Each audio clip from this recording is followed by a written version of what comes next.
This is Sonny OONO. You're listening to Double Axe Handle Smash.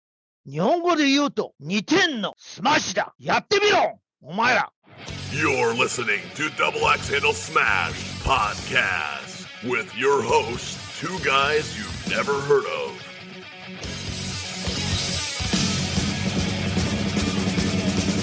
And now, the man who can cook pretty decently, but chooses not to, Johnny O. And the man who thinks vegetables are bad for you, Metal Ed.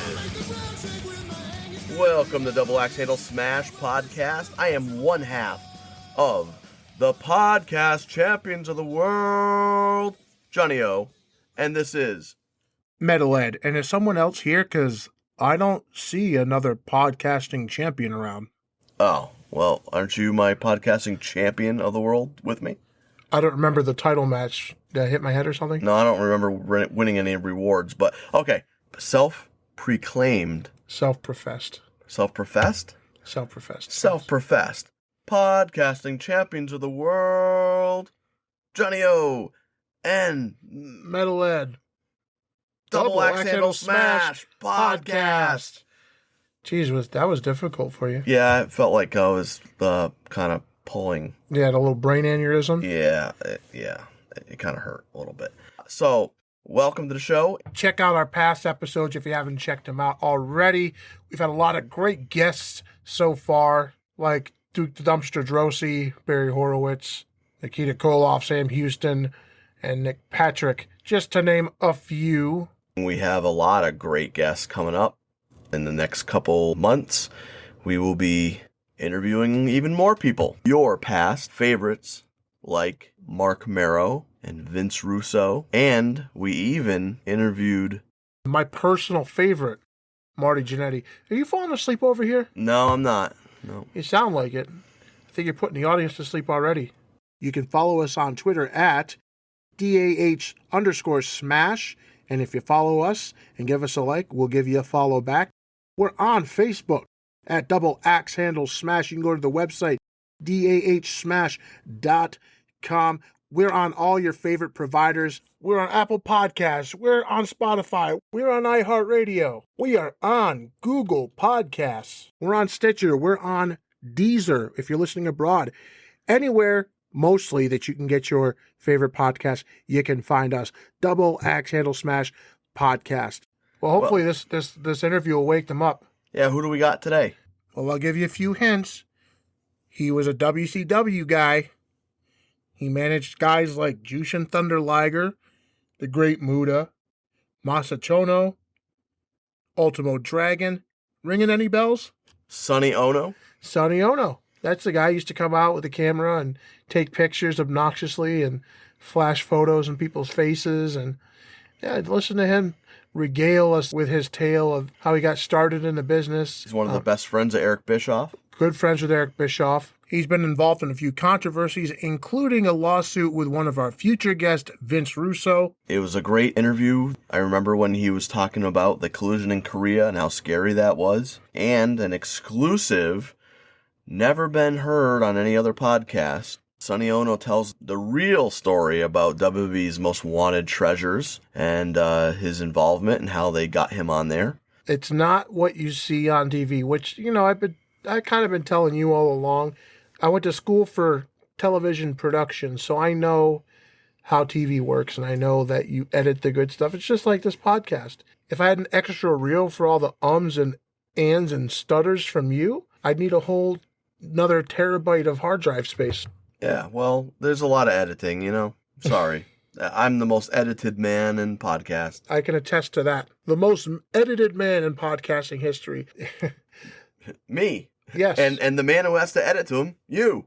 Yep. The announcer had said that once. So let's get into the interview. And stay tuned. After the episode, we'll let you know who we're bringing in 2 more weeks. It's great to have you on. We really appreciate you doing this for us. No sweat. Happy to have it. Do you want to? Are you ready to start now, or whenever you're ready? Okay. Before we do, we're still new to this. he has to always edit me all the time because I do a lot of ums and a lot of stuttering. So I try not to, but he makes me sound better by editing when we edit these episodes. So I make him sound the part. Okay, who's doing? Both of you guys gonna interview, or what are you guys gonna do? Yeah, we're a co-host. We're a team. Okay, all right. Tag team. We're like the Rockers, but he's the Rock. I don't know if you're gonna be the Rocker. All right. All right. We're ready? Yep. Welcome to Double Axe Handle Smash podcast. We have our very special guest today, Mr. Sonny OONO. Sonny, you had a martial arts career. I got 2 arms already. 2 what? 2 arms. I'm just gonna bust your ball all night long. Well, you had a martial arts career before you were known for your managerial skills in WCW. So let's talk about that. So it says on your Wikipedia, sometimes Wikipedia is not always accurate. Yeah. But maybe you can tell me if it's accurate or not. You competed in the kickboxing and martial arts tournaments from 1975 to 1987. Professional Karate Association named you the best bantamweight in the world, and you met Eric Bischoff while touring. Talk us up about your childhood, where you were born, and development of martial arts. Are we gonna? Hey, how about making him pay $1 for every time he says I'd be a millionaire. There you go. All right. Well, how about maybe we can just make him buy a beer for every time he says That would require either you coming out here to have a beer with us, or you flying us out there, and we'll have a beer with you. Well, given that you're the one who's being penalized, and enough beer, I'll come out there. Wherever you guys are. Are you guys out in California again? Where are you? Massachusetts. We're on the other side of this country. Okay. Oh yeah. Well, when I get out there, long time I know I'm getting some 24 packs of beer, I'll be out there. Sure. We'll actually pay for some of the beer too. Notice how he said he means me. No. All right. Getting back to your question. My early years, right? So I was, I'm originally from Tokyo. So I was born there, came here like 69, which was before you guys would gleam in your mom's eyes. And basically what happened was I had a martial art training. Martial art training in Japan is like you guys play wrestling in Iowa or, lacrosse in your neck of the woods. It's a sport that people played in school. So when I came here as a child, I continued my martial art training, and being Asian and being Japanese, they kind of expected you, to know that stuff, right? And I happened, because like I said, you studied those in your school, in grade schools, judo, karate, kendo, which is fencing. And that's how I met Eric, through martial art. I started kickboxing when I was about 19, 20 years old, and fought PKA, Professional Karate Association, under that banner for many years. And I was number 1 for a while, but just, you can't stay there forever. But good 5-6 years I was. And while I was doing that, the karate, or karate as you guys call it, have different aspects. There's a point fighting, kind of like a fencing, where they stop every time when there's a good scoring blow. Like the Karate Kid? Yeah, similar to that, right? So I did that, and I was very good at it. And that's what Eric was doing it, different weight class. They had a weight class. Eric was pretty much middleweight most of his career. And that's how we met. So through our friendship, we used to travel around, going to a karate tournament. It's one of the ways, young 20-year-old guys can travel, get in a fight on the weekends, meaning going to a karate tournament, and not get arrested. Meeting a lot of young ladies from all over the United States.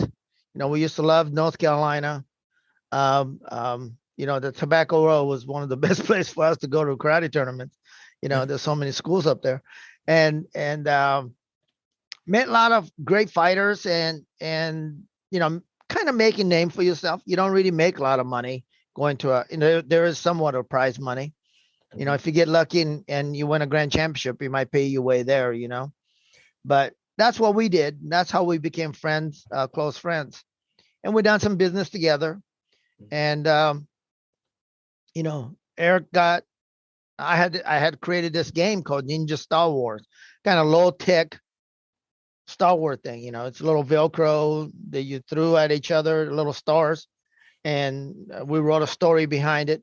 And Eric saw it and says, "Hey, we got to get this so that we got to get this to the karate school and so we can sell it." And he wanted to get it on television. And he says, "Hey, there's a AWA wrestling up in Minneapolis up here, and they do a syndicated shows, and maybe we can work out a deal where, because they were selling commercial time. They had a commercial time to sell. So we made a deal with Eric, went in and made a deal to put a commercial, way before our time. And they liked him so much, hired him as a salesperson for AWA television. So, those haters out there of Eric Bischoff can blame me for gearing Eric into wrestling.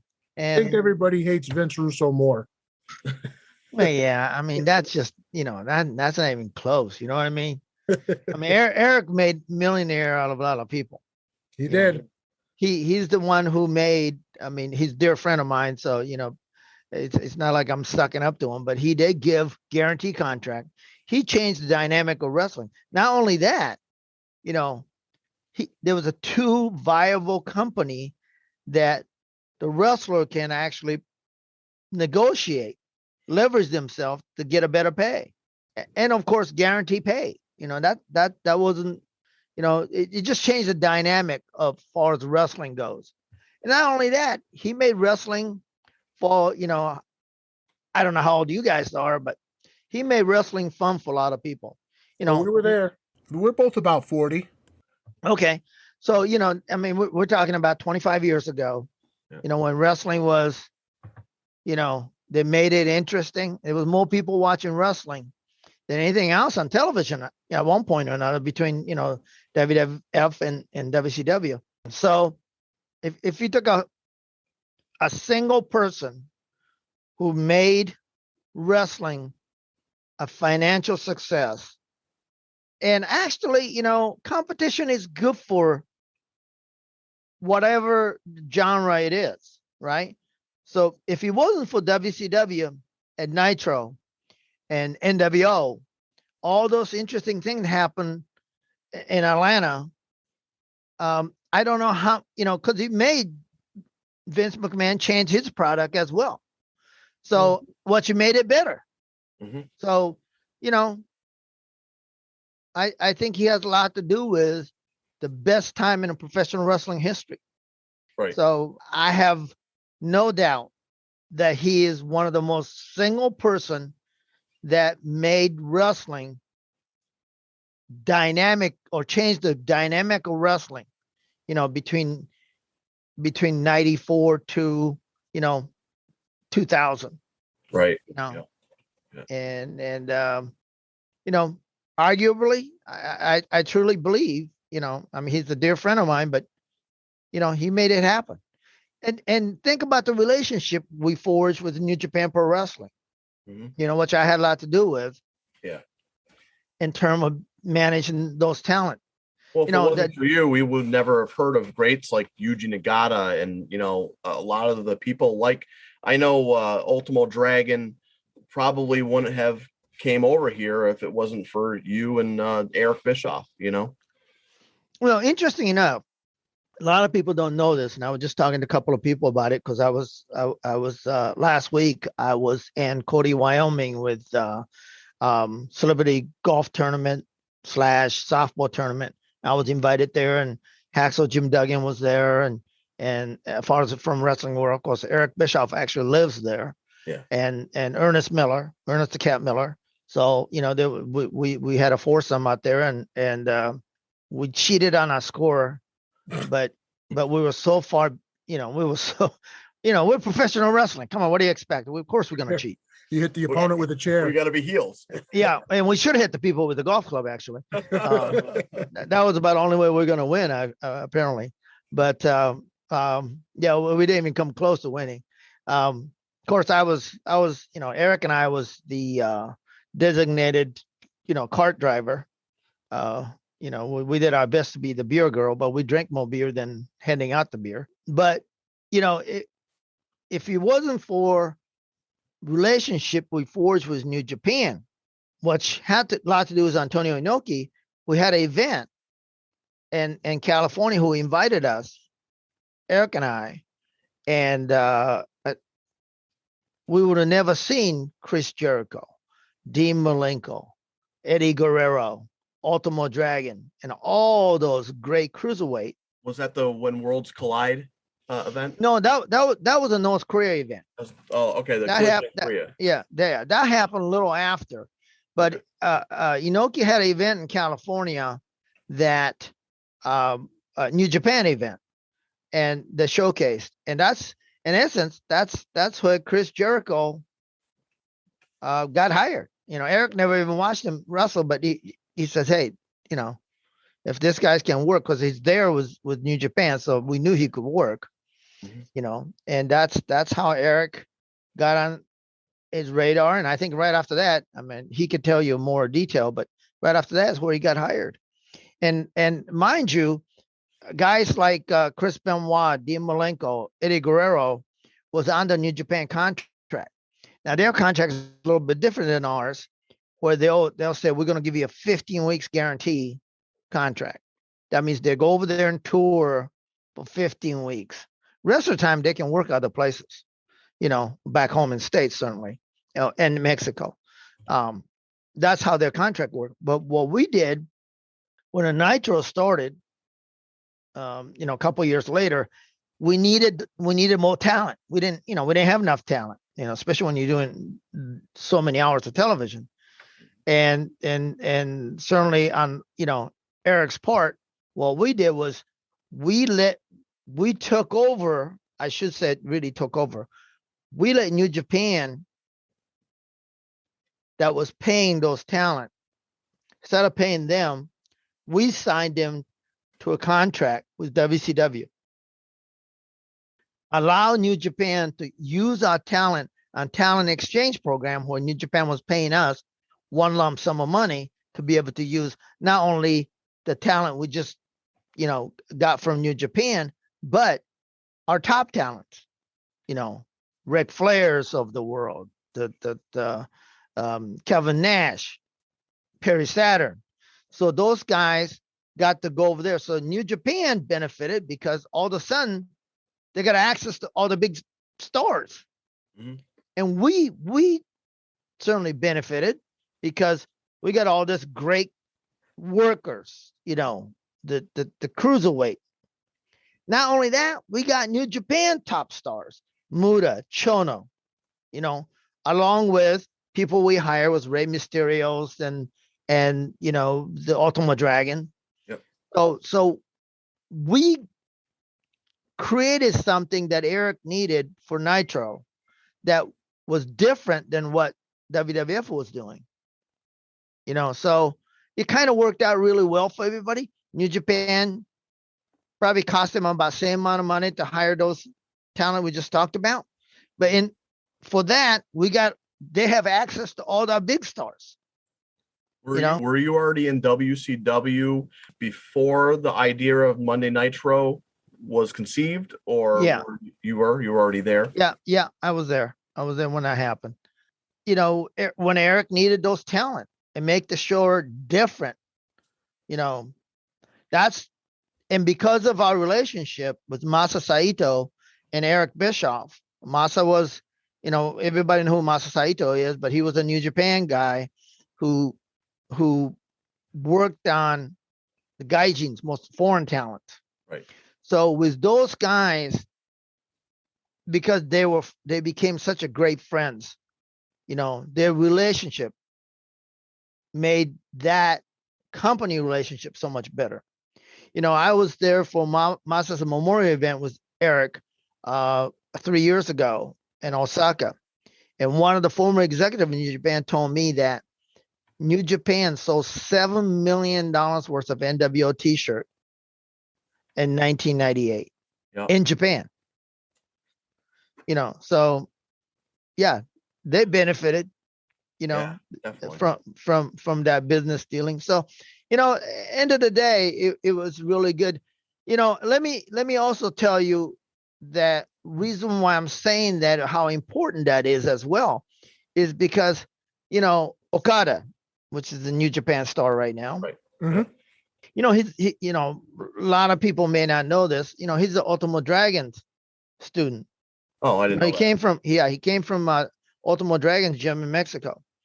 And when TNA tried to do same kind of relationship with New Japan, they sent Okada came over to TNA.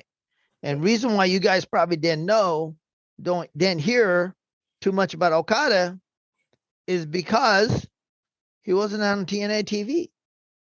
They basically, he came over, he sat in a hotel room or an apartment, and they didn't use him. Oh. So I don't know why he wasn't used. Certainly not because he's not talented, obviously. So, one of the biggest stars in the business right now. Somebody dropped the ball about not grooming him or helping him. And that was also part of my job when guys like Yuji Nagata came over. Masa would give me a direction of, okay, we need to do, we're sending him over there to groom him. So, and Ernest, not Ernest, Eric was very helpful of along with Kevin Sullivan, allowing him to be on our television and, get seasoned. And what's amazing is like guys like Yuji Nagata, he was just up, just here last month at AEW. Yep. I remember. Yeah. So, those relationship that TNA missed on that. Yeah. So it's so interesting for me to see, look how AEW and New Japan is starting to do some stuff together now.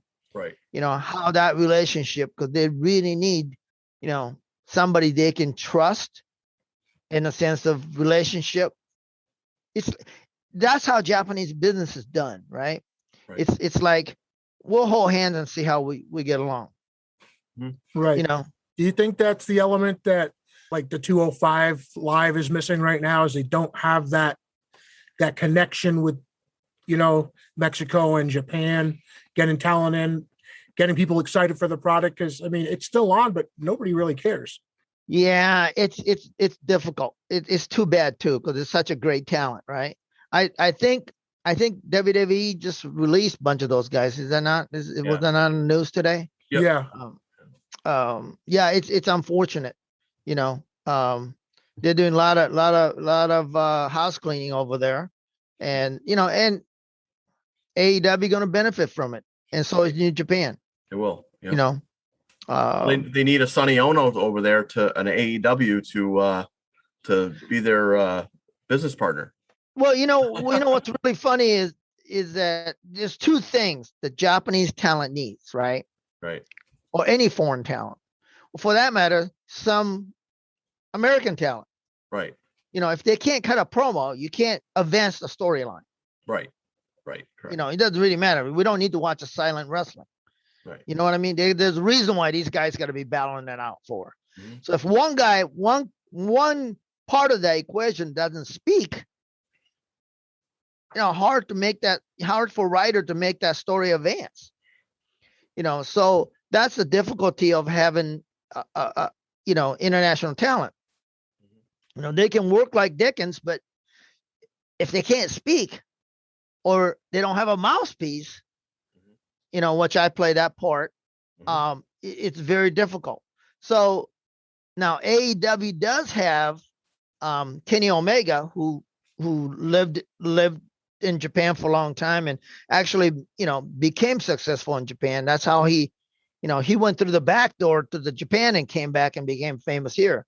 He speaks Japanese too. And so you need somebody, but I don't know how, since Kenny being top AEW guy and he's got a bunch of stuff cooking all over, it's very difficult to try to jug all those, making sure that nobody's feeling is getting hurt, making sure that you're not insulting somebody, not directly, but indirectly. Right. Those are the kind of thing that they need. But far as having a international talent like great Japanese wrestler without having a manager, it's very difficult. You take God, you Nakamura. take even somebody like Nakamura, probably one of the best worker. And I was just with him when I went to see Yuji. He came over because he lived down in Florida. He drove from Orlando to Jacksonville and came in. We all went out to dinner.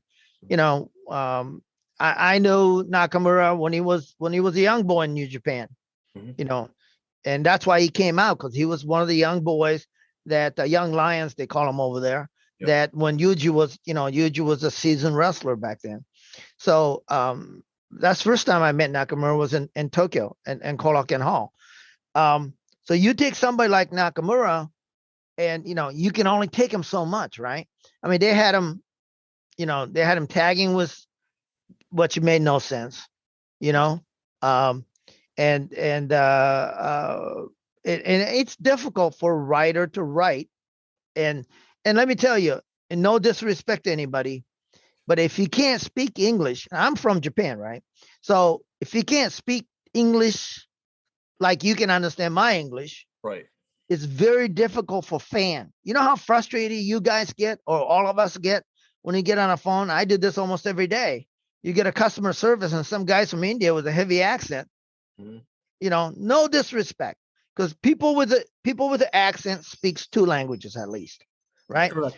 So I understand that. I'm not trying to, but far as television is concerned, just like I'm trying to get help, when my computer ain't working, or I'm trying to get customer service, and guy with a heavy accent from India is talking, or Pakistan or wherever, is I get frustrated because I'm already frustrated to begin with. Yeah. I'm going like, oh, can I speak to a supervisor that speaks English? You know what I mean? And and English is my second language. So it actually makes it much more difficult when somebody speaks with a broken English. It's much harder for me, to understand English. You know what I mean? Right. Absolutely. So, but having said that, so it's important to have someone who speak for them if they're going to be their mouthpiece or manager, who understand the business. Wrestling business is takes season to understand, and then at the same time you can communicate with the audience. I think that's that's what's missing. Even with Asuka. Asuka came out like a gangbuster. And she's probably one of the best worker. Yep. But can't advance the story. Yep. And when she speaks Japanese, people are going like, what the hell? I don't know what she's saying. It works to be bilingual only in the fact that, like, say Alex Wright, right? Spoke English, but he did a lot of his promos in German to rile the crowd up. But right. He knew what he was doing. I think with Asuka, and I love Asuka, don't get me wrong, and Shinsuke, like you said, it's very hard, very difficult to understand them. And then you got jerks in the audience, like jerks from our end of it, that are making fun of them. Right. It pisses them off, and they don't even want to do it. Right. Exactly. And one thing they did with Asuka is they actually capitalized on the fact that she didn't speak good English. So they actually made it part of her character, and it actually made her more entertaining in a way. Speak English well, but we'll get there. Speak English well. Okay. He corrects me. Yeah. Within a storyline, it's fine. But wouldn't it be great? Wouldn't it be great, though, if all of a sudden Asuka gets hit in the head, and all of a sudden she can speak English like I can, or you can. Yeah. You know. If I weren't married, I'd offer to teach her English at my house for a couple of months. Well, yeah, I think we all would.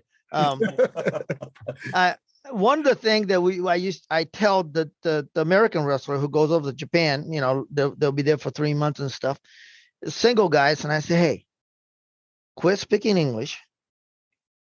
You're not going to forget your English in 3 months. Get a Japanese girlfriend and only speak Japanese. Watch Japanese TV. And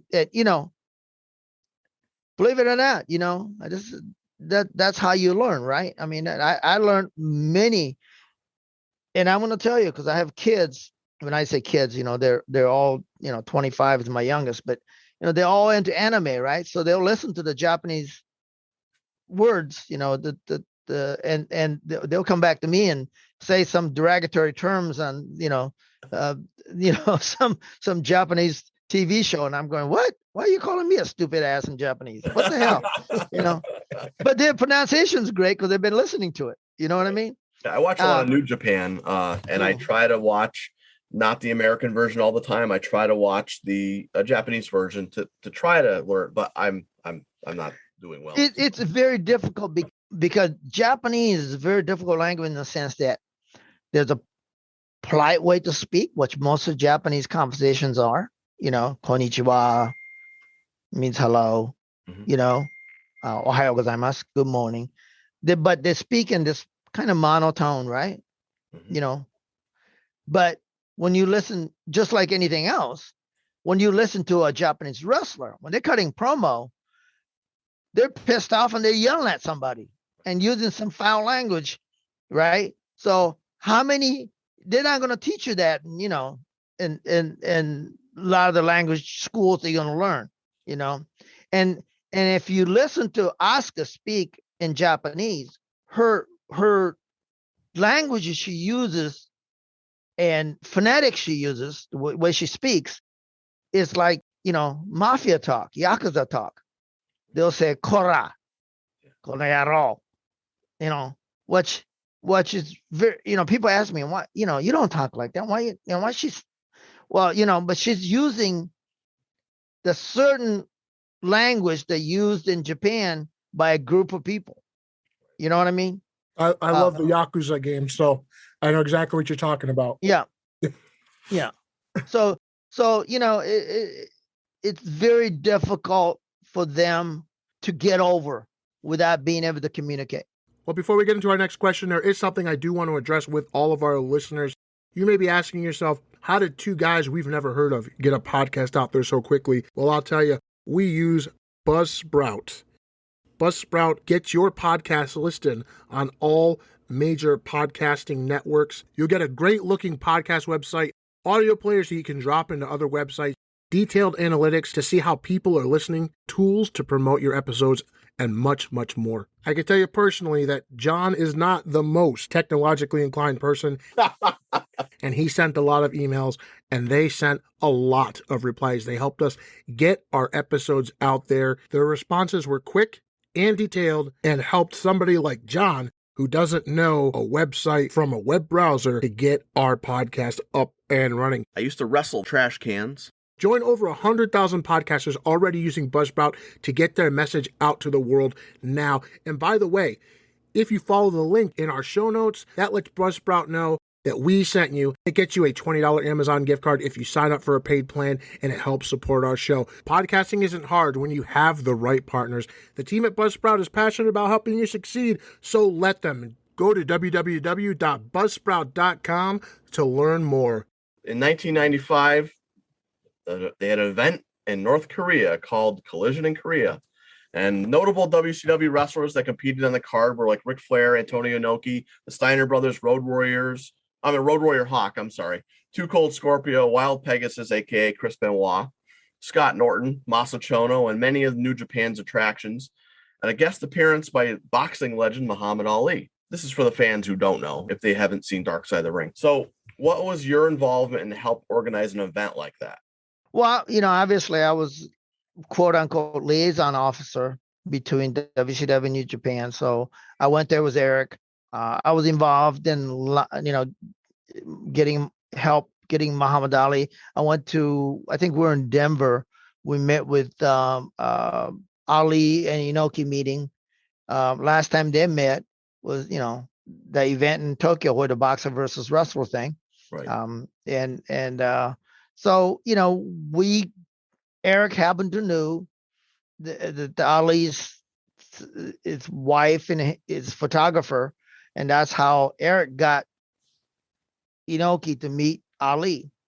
And from that meeting, light bulb goes off in Inoki's head and said, "Hey, we're doing this peace festival. We'd like to invite you." And of course they had a relationship with WCW already, so we do this event in North Korea.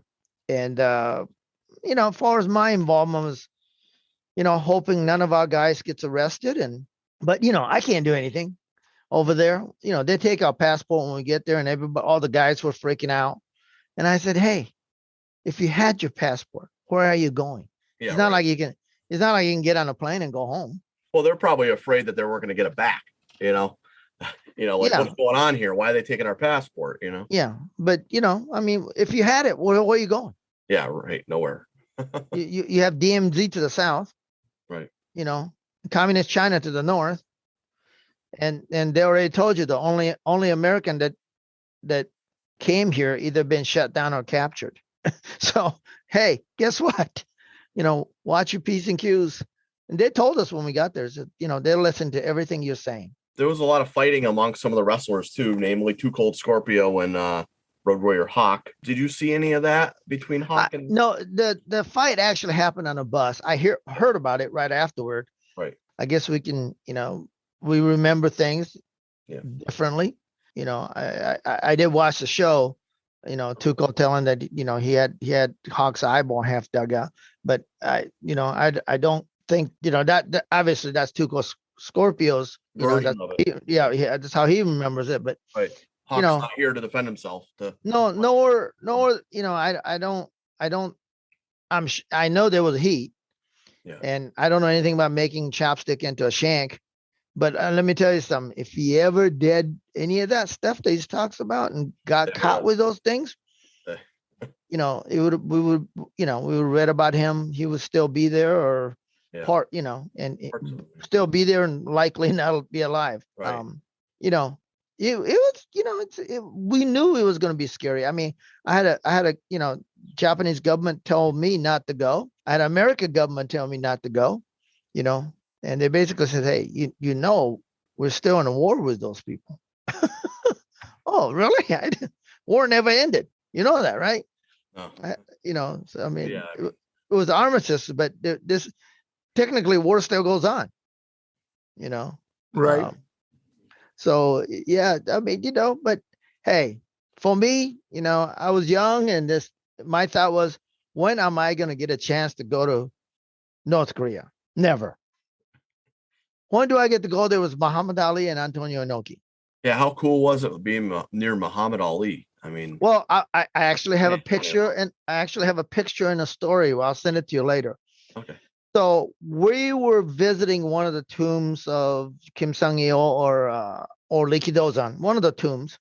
So, they took us on tour, photo ops, all that stuff, a lot of propaganda stuff. So we're walking back to the car, and I get this slap on back of my head, just, I go, twice. I go, what the hell? So I turn around, and I said, what the F? And I turn around, and it's Ali jabbing me in the back of my head.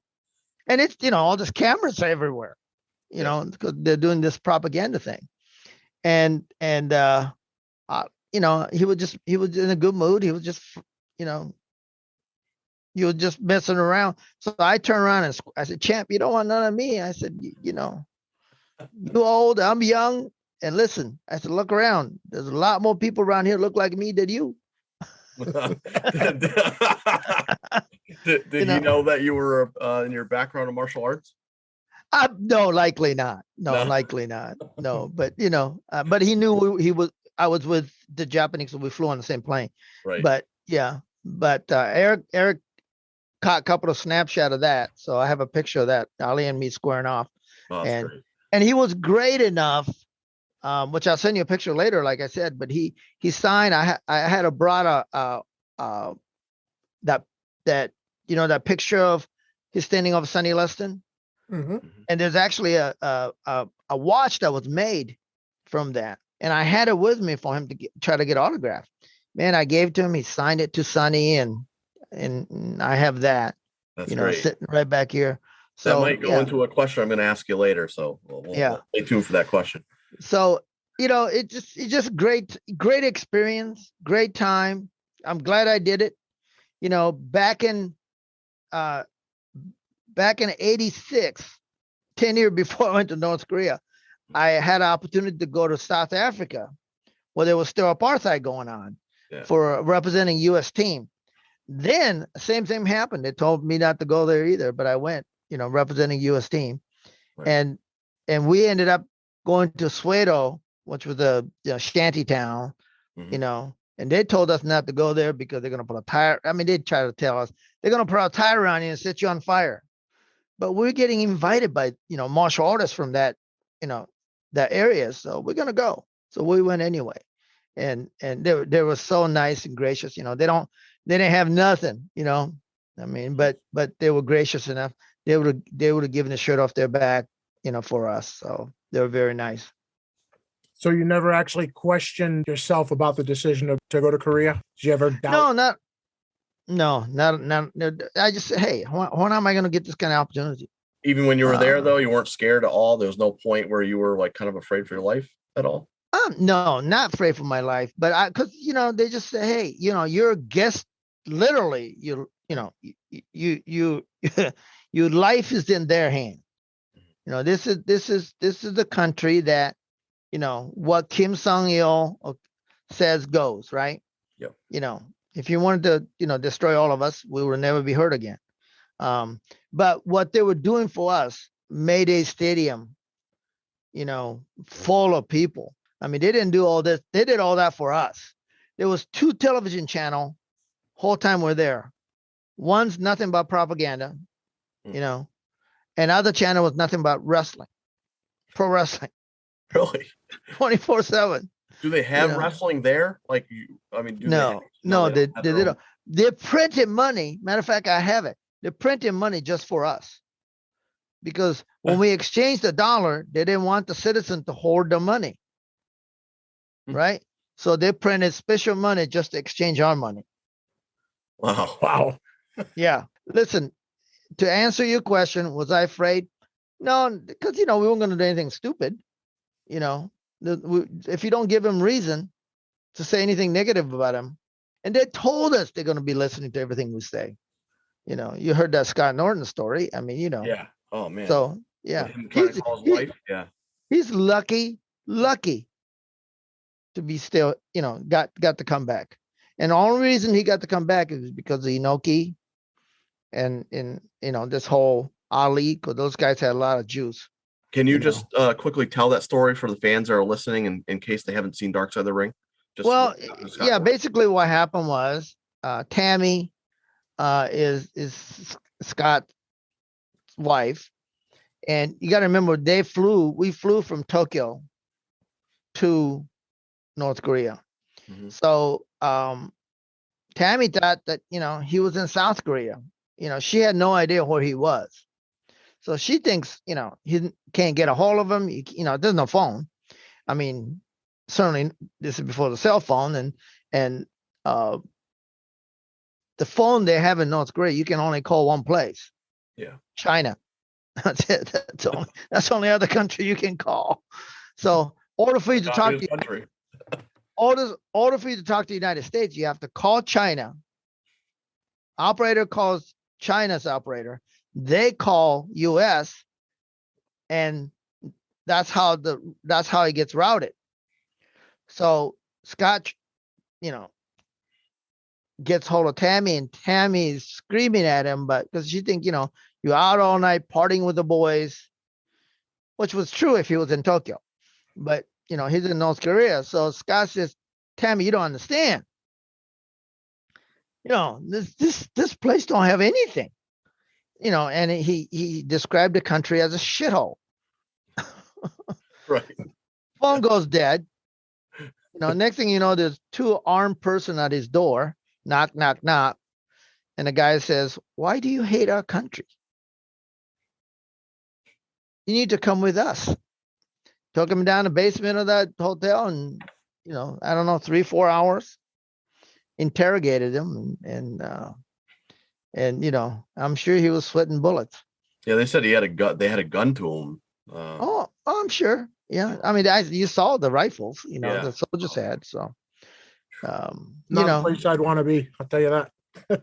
Yeah. Imagine Scott Norton, right? I mean, he's a big guy. He's the barrel of a man, gets his way most of the time. He's an arm wrestling champion, right? Yeah. Yeah. The world champion. Yeah. But think about it. Well, that's when you realize you have no power. No. None. No. You're in a foreign country. No. Yeah, you can't escape even if you had passport. You have no place to go. And oh my God, I just called these people's country a shithole. They're known to torture people and yank their teeth out and waterboard them and all that. So yeah, he knew he made a mistake, and I think he realized now, and certainly realized then, that more now probably than then that he made a terrible calculation mistake, and he's lucky to be alive. It actually makes us appreciate the freedoms that we have. Oh, absolutely. And another thing too, it doesn't really matter if you go to Jamaica. It's the same deal. You can go to Jamaica and get thrown in jail. There's no, I need to talk to my lawyer. There's no, a lot of other countries don't have rights. Even in Japan, for one charges, they can hold you for 14 days. Wow. Now, isn't it true that Japan's justice system is the opposite of ours, where you're assumed guilty until proven? It's pretty close to that, yeah. Well, just remember, they have like a 96% conviction rate. So if you get arrested, the chances are you're gonna be found guilty. Yeah. We don't see too many pictures of you without your trusty sunglasses. How did you go about creating your character? Did you go to the power plant to train to take any bumps for being a manager? Did you do acting classes, or were you just a natural? Well, I done a couple of karate movies, kung fu movies prior to going into wrestling. Now you can actually find him out there, and I think my son bought some so that just to bust my balls. But so no, in martial arts training, right? So I mean, I was never supposed to wrestle, although I taken some, I taken Death Valley Driver from Perry Saturn, and so I done some, I taken some bumps, but the workers, these guys are so professional. It's it makes it really easy for a guy who doesn't know the business in ring business like me. And far as creating that character, you got to remember what the time was. That's when Japanese, early 90s, that was before the bubble burst. That's when they were buying up everything. They were coming and buying all the real estates. They were buying all the golf courses. And so that's the character. And I was a tourist. So it's kind of like a rich Japanese, shady Yakuza connection kind of guy. That's what that Sonny OONO was. And and of course everybody knows the Japanese tourist was always shooting, taking pictures. Yeah. So so that's why I went on and got those Instamatic, of course, Fuji camera, not Kodak, the green Fuji camera, the wind-up gimmick. That's what it was. That's what we had. Stereotype, huh? Yeah, absolutely. I to preserve the moment, I would take a selfie snapshot before they were called the selfies. And so I did that was every time I made an entrance. And lucky for me that I had an expense account so I can go and buy those, expensive suit, and so it was great. Speaking of Fuji, did you ever get to meet Mr. Fuji? I saw him once. I don't think I ever met him. I saw him at the convention once, long time ago, back in the days, because he was partnered with Masa Saito as the tag team partner at one point. So yeah. Before we get into, do you have any rib stories? That have you ever been involved in a rib or anything like that? Not, I mean, I was lucky enough to not be on and I've seen some, some guys get really ribbed, David Penza, who was an announcer. Yep. I'm not sure who was doing it, but he would carry a briefcase, a leather briefcase, usually a maroon one. I don't know why it was, but anyway, they would super glue his briefcase because he would come in the locker room and, some of the boys didn't think that if you weren't a worker, you weren't supposed to be in a locker room. I don't know, but I mean, it's just like anything else. It's a little bit of bullying going on, and they would super glue his briefcase week after week. I can tell you who was partially involved because he said the same thing a few weeks ago. And Nick Patrick. Oh yeah, he was involved. I said the same thing. Yeah. Penza got ribbed a lot. Steiners were probably involved in some of that. I'm guessing. If I had to guess, nobody messed with Barbarian and Ming. No. Nobody messed with those guys. Sweetest guy. Take out the whole roster if he wanted to. Oh yeah, the sweetest guy in the world. And I remember one time we're in Baltimore. We're in a bar. Haku Ming is the sweetest guy. But I don't know if you know their backstory, but they were recruited out of island of Tonga to Japan for sumo, and from that he got involved with New Japan and became who they are. But and they're legitimate scary people. When I say scary, I mean like all the karate in the world ain't gonna help you. Don't make us get Ming. Yeah. I mean, you try armbar on that guy. You know what I mean? So tie in a pretzel. Quick story, and Baltimore Marriott by the airport, and after the event, we're all there at the bar. Of course, all the fans are there, and we don't know who's who, right? I mean, wrestler knows who their workers are, but they don't know who's who. And next thing I know, I see Ming at the bar drinking. And a few minutes later, or 20, 30 minutes later, Ming had a guy. Tongan death grip is for real, right? You know that. Mm-hmm.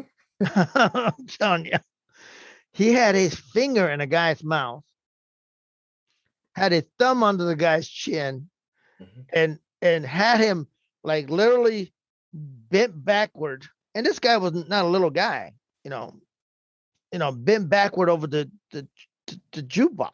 And all the guys, hey, trying to calm him down because you don't want to touch Ming when he's in that mode. He'll kill you too. So, I mean, everybody says, and hey, don't rip that guy's, I mean, he would rip that guy's jaw right off. So, they're trying to calm him down. And our parents find out the guy was like brother-in-law to Brian Knobs or one of those guys. Yeah. And finally Randy Savage came over and calmed the whole thing down. And Ming just shook his head and better let go of that guy, Ming. Yeah. Yeah. and he just he let go and he said, brother, I'm going to my room. And he went to his room, and that was the end of that. But yeah, there was pretty few scary moments. All right, so we wanted, before we run out of time, we wanted to talk about the lawsuit in 1999. Is that okay to talk about? Sure. Go ahead. You can ask away. All right, so Just for people who aren't aware or people that didn't even know, because back then, this was before internet, so it wasn't readily available. Can you explain what happened before the court case, what caused the court case, and what was the outcome? Well, to do a little bit of back, I'll back it up a little bit. In 1999, Eric was let go like in September or something, somewhere around, I think it was September. They let him go. There was actually a coup by people in office to go after Eric. So, I was managing Ernest Miller at the time, and Ernest was taking an injury, so he was off TV. Thus, I was off TV, and we didn't. We had I think Kaz Hayashi was with us. Yuji was with us still, so I was managing those guys still. Or not managing Kaz, but Yuji I was. And still have this great relationship with New Japan. So they hired Vince Russo right after they let Eric go. And almost first day, if not the first week, Vince Russo does an interview on WCW Live or one of those internet. This is birth of internet. So the online interview, and you can look this up, you guys. You can look up what he said word for word. But basically he said, he's from America. He don't give a shit about the Mexican. He don't give a shit about the Japanese. And it's going to be, it's going to be American on TV. Basically, that's what he said. And he's the new booker, right? He's a new writer. Right. Head writer. September, just before Vince Russo came in, I just signed a 2-year deal. Yeah. A 2-year extension. And what happened was, JJ Dillon calls me and end of October and says, hey, we're going to exercise our 90-day out on your contract, and we're gonna let you go. And JJ says to me, goes, hey, if you want to get 90 days of your pay on one lump sum, if you will sign this paper, say you're not going to sue us. And I said, JJ, you know what Russo said, right? I said, why would I want to sign that? See, what they should have done, well, I have never said this before. What they should have done, what they do was a lot of talent. Let me sit at home to end of my contract. I couldn't have said or really done nothing. They're living up to their contract. I couldn't have done anything. But they were arrogant enough to say, yeah, we're going to get rid of all the Mexicans and Japanese. That's what they... There was a couple African-American wrestlers that were let go too, like Hardbarty Harrison and... Yeah. Well, so I can't speak for them because all the discrimination lawsuit was all separate lawsuit. It wasn't a class action or anything like that. Oh, okay. People thought it was, but it certainly wasn't. It was also all separate stuff. A couple of different attorneys. Around here, I have a CNN, ID card, so I can go in office. I had a Turner American Express card, and yet I was determined as an independent contractor. I had a company computer. So, that's another part of the issue that they were afraid as well. Misclassifying us as an independent contractor. Certainly me, right. Because I did more than on-camera stuff. Matter of fact, my on-camera stuff came on later. So anyway, after the Vince Russo statement, I filed with my attorney. I filed discrimination. Listen, if Vince Russo would have said, hey, I'm going to write my TV a little bit different than I do. And I'm not going to use a lot of international talent. Even if he said that, I'm going to stick to my core of, he could even said, we're a Southern wrestling company and we're going to use, a homegrown product. He could have said all those things, but you cannot designate a country of origin, or a group of race of people, whether they're Mexicans or Japanese, and say, hey, I don't give a shit about those guys, and proceed to fire those people. Right. That makes them sound really bad, especially now. I mean, it was bad then, but now that we're really into this whole anti-racial thing, I mean, that's pretty bad, Not to put a spotlight on me, but most people look at me and assume I'm a white guy. I'm actually half Puerto Rican. And people, they make racist jokes not knowing that I'm not one of them. Yeah. I mean, listen, people make jokes, and certainly they use, the Pollock jokes, and, there's the standard, your dad told those jokes, Right. I mean, I was just telling a story. This is a true thing I want to tell you right now. My uncle, who fought in World War II, he's one of those guys who was still fighting in the Philippines after the war was over, right? They thought he was dead because there was a general named Ono. So when he got captured, like, a couple months after the war was over, he got captured in Philippines, and they said, what's your name? And he says, his name is Hideo Ono. Oh, you're Ono. Hey, we got a general over here, because they were looking for a guy named Ono. So he spent like 4 years in army jail till they found out that they had the wrong guy. And the reason why I say that about him is because he obviously one generation removed. And my uncle was such a, Japanese are a pretty racist group of people, by the way, as a whole. I mean, maybe not directly, but pretty subliminally, indirectly, they are. So my uncle would tell me when I was in Japan, that he would go, all the crime in Japan are committed by Koreans. You know that, right? And I go, what? He goes, yeah. I mean, which is absurd, right? But in his mind, you know what I mean? In time frame of, where he was coming from, he would say stupid thing like that. You know what I mean? Right. but and that's what I was trying to explain to Russo. Actually, I had a conversation with Russo on Stevie Ray's podcast. Mm-hmm. He got mad and he walked off he couldn't take the heat because I gave him a way out, because his issue, because of what he said, the statement he made about not giving shit about the Japanese and not giving shit about the Mexican, because he's from America. He's American. Well, first of all, his freaking last name is Russo, for God's sake. It's an Italian last name. Yeah, right. I'm half Italian too. Okay, so for him to say that was kind of ridiculous. But I said to him, it's implicit bias. You had implicit bias then. I don't know where you are now, 25 years later. But and he couldn't deal with that. Now he could have just said, you're right, Sonny.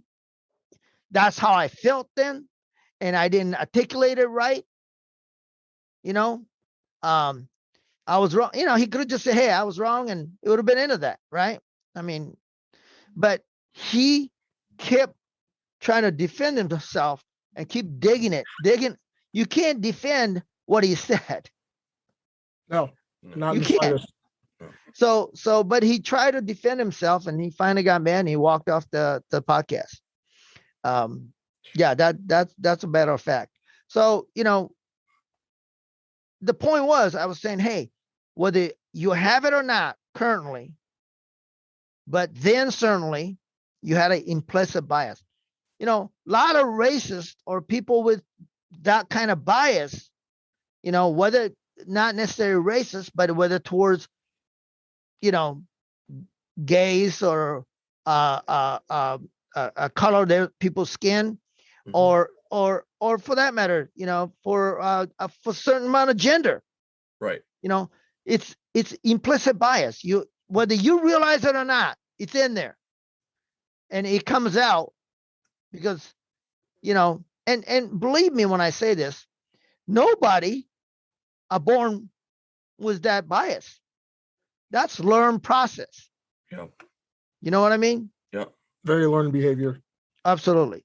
So I was wondering, in the wrestling business now, do you think racism is a thing of the past, or do you think we've gotten at least better than we used to be? I think, wrestling yeah, business? absolutely. I think we're much more sensitive. I think we're more educated, Right. you know, and in workplaces, certainly in wrestling, I think it's just, if you can work and you're going to make me look good, if you're a better worker, that means you're going to make me look good. It Yes. shouldn't make any difference where you come from, you know, what your sexual orientations are. It should make any difference. Um, I think it's better. I think we're much more educated.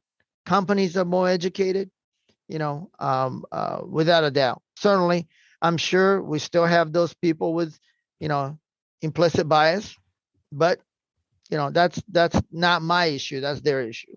Sonny, you were recently on an episode of WWE's Most Wanted Treasures where they painted you in a very negative light. Do you want to elaborate on what actually happened during that episode? They painted me as just like the character on television that I played, right? Were you playing a character on that, on the Most Wanted Treasures? Well, I wasn't playing a character. No? It's just the way they edited it. Okay, for your listeners, first of all, they came to my home first when they shot all that, right? Right. Oh, And a producer yeah, because it's editing, it's TV. right. Yeah. So producer knew that I have 5-figure standing offer from collector in Japan for that mask. Right. Okay. There's actually, as you know, as you saw on television, there's 2 masks, right?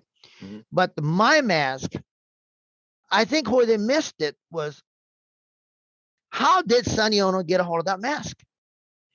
Right? They didn't tell that story. No. They should have, right? How did you get a hold of the mask? Well, you're gonna have to pay to listen to my no. No. Well, we got the counter going, so Okay. So here's what happened. What happened was, and here's somewhat of exclusive for you guys.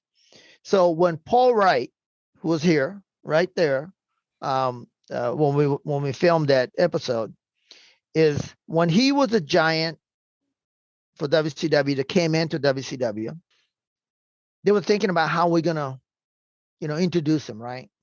And the storyline or any windows was he was under the giant's son, right? Mm-hmm. So that was supposed to be the storyline. How are we gonna? We can't just introduce the guy. How are we gonna do this? So came up with this idea. Brian Adams had this mask. Now I'm gonna tell you how Brian Adams got the mask. So Brian comes up to me and says, "Hey," and he gives me the mask and says, "Why don't you?" Gives me this idea. Why don't you put this mask on Paul and make him Giant Machine? Have him come out, do his things there, and down the line, few episodes later, he unmasks and he's under the giant son. So basically, what happened was, so I go to Kevin Sullivan with that idea, and they loved it. But what happened was, there was so many lawsuits going on back and forth. They didn't want to get into another lawsuit. Although that was a New Japan's idea with the mask that Bill 80 and those guys took to WWE or WWF at the time. That's how the story was supposed to go. Or when they killed it,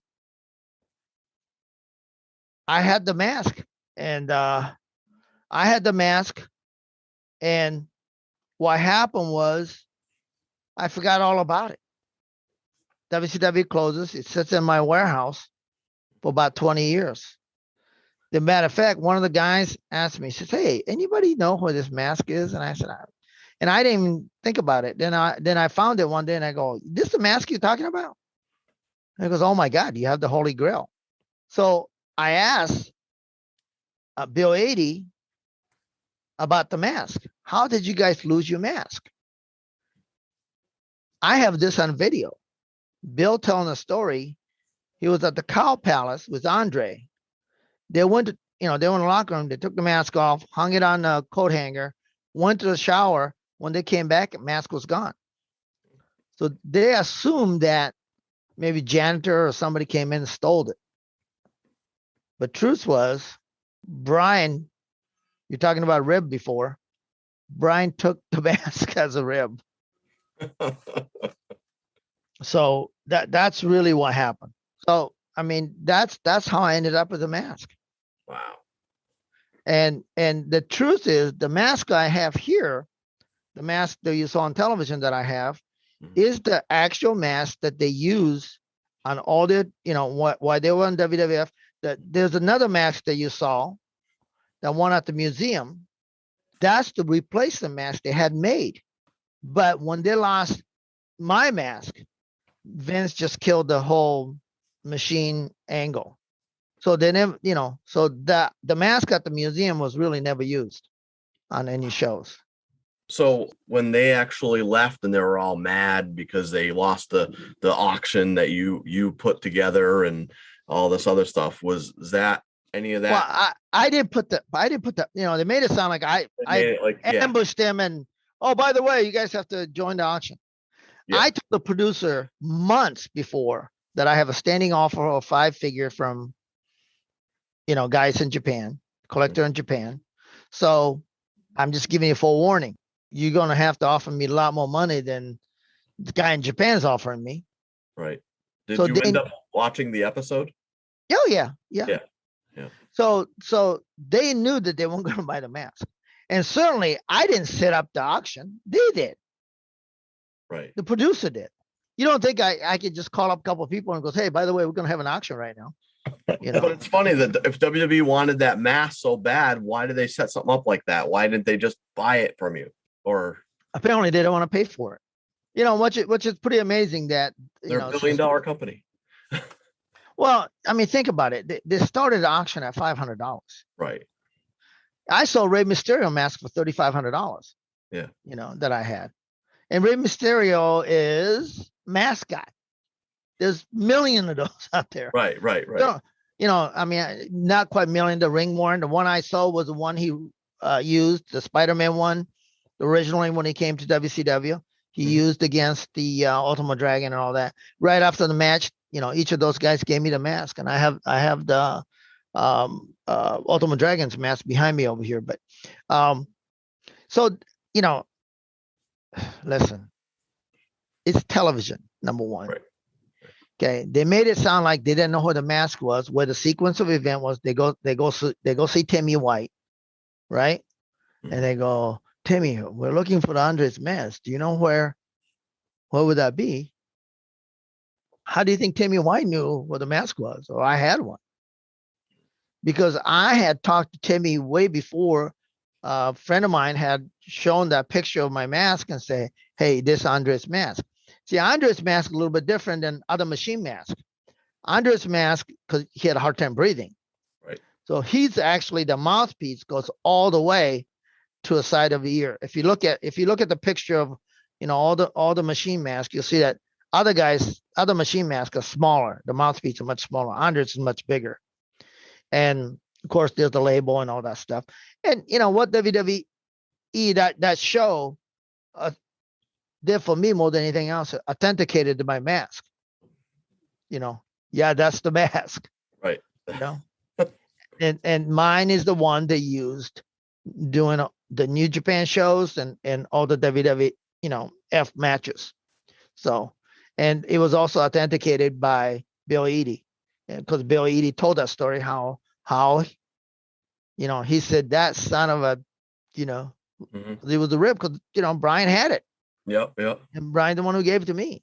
And that's the first time Bill Eadie heard the story, how I got the mask. So he put the 2 and 2 together, because Brian was on that show in San Francisco in Cow Palace. He was there.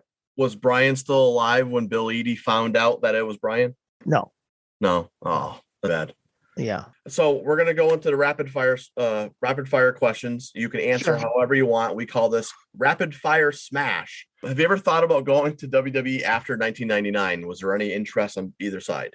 Actually, I did get a phone call. There was a guy named by Kenzo, a Japanese guy. Yeah, I remember him. They asked me if I wanted to come and manage him. It didn't happen because I think his wife ended up managing him. Okay. Yeah. I think, yeah. And I did some stuff with WWE as well. I was in Eric's video story, and I done a few things with him. All right. So what is your favorite pizza? My favorite pizza. I'm a Japanese guy. He writes the questions. So you don't like pizza? No, I like pizza. No, I mean, I'm a meat lover guy. I like, but I mean, standard Italian. But I do like New York style. If you like thin or Chicago, Chicago and New York, I have to go with New York. Yeah. Do you think pineapple belongs on pizza? Only if Tonga's with you.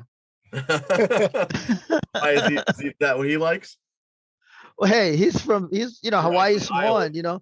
Would you argue with him if he ordered a pizza with you want to put a pineapple on it? He can ask for it raw and he can have it. That's right. The next question you've already answered, which your most precious wrestling keepsake, but Andre's mask, I'm assuming. Well, actually, I'm going to tell you something. Yes, that goes the top, but you can tell your listener, January of this year, I own a warehouse and a car dealership. It was broken into, and I had my motorcycle stolen, and I had a motorcycle that was the only motorcycle Macho Man Randy Savage had. It's Macho Man's bike. It says Big Macho on gold. It was built by Carlini. Estimated value is like $150,000. Somebody broke into my warehouse and stole it, so it's out there somewhere. That sucks. He's one of the biggest Macho Man fans you'll ever meet. No, I got one of his glasses right over here. Yeah. That he gave me when he came over here to my kids' show and tell. A lot of people don't know about how nice he was. Yeah. We're up in Minneapolis, a Marriott hotel. We just did a nitro, and he knew about that. I bought the bike, so actually, ended up buying it from WCW. That was for the Raw Wild. He had it built custom for a Raw Wild pay-per-view. And he says, Randy says, "Where's your bike, brother?" And I said, I live 2 hours from here. He goes, "Let's go." Gets up, we get in the car and we drive down here and go to a Harley Davidson shop where I had it displayed. And he took a picture with my kid. And he says, "Where's your kids at?" And I said, "My kid's at school." He goes, "Let's go." He puts his whole gimmick on, goes to school with my kids, a show and tell, Randy Savage with my daughters, they were like 12 and 10. And yeah, he was just, it was his idea. He was very generous. That's great. Wow. Who's your biggest hero in your life? Believe it or not, the people I look, I'm not a big reader because, like I said, my English is my second language. But, one of the book the book by Muhammad Ali, I love that book. I like the standard, amazing people, who, because I don't think I can do it. Like people like Mother Teresa, who just devoted life. Yeah, devoted for the underprivileges. Those guys, I know I can't do it. So those are the people that absolutely, and people genuinely try to make life better for other people. Those are amazing people. Who would you say is your favorite Japanese wrestler of all time? Masa Saito. Now you got to remember, Masa Saito is the one. People forget. Masa Saito came to the United States. Worked with AWA, and this was before international relationships. Yeah. He's an Olympian, 64 Olympian. Japanese. Part of the Japanese Olympic team, a Greco-Roman, I think, but he came here, and the story that he told me. Matter of fact, Michi Saito, his widow. We keep in touch. We talk to each other about once a week, and I have utmost respect for him and what he did for me with relation to New Japan. He should be honored more as far as pioneer goes. What he has done for Japanese and American company, and certainly with relationship with WCW. If it wasn't for Masa Saito and Eric Bischoff, we could never had that the surge that we had. Besides Eric Bischoff and Ernest Miller, anyone else inside the wrestling business that you are friends with or hang out with? Well, Kevin Nash and I was just texting just yesterday. You know, he's a great guy. You know, I keep in touch with a lot of guys in the business.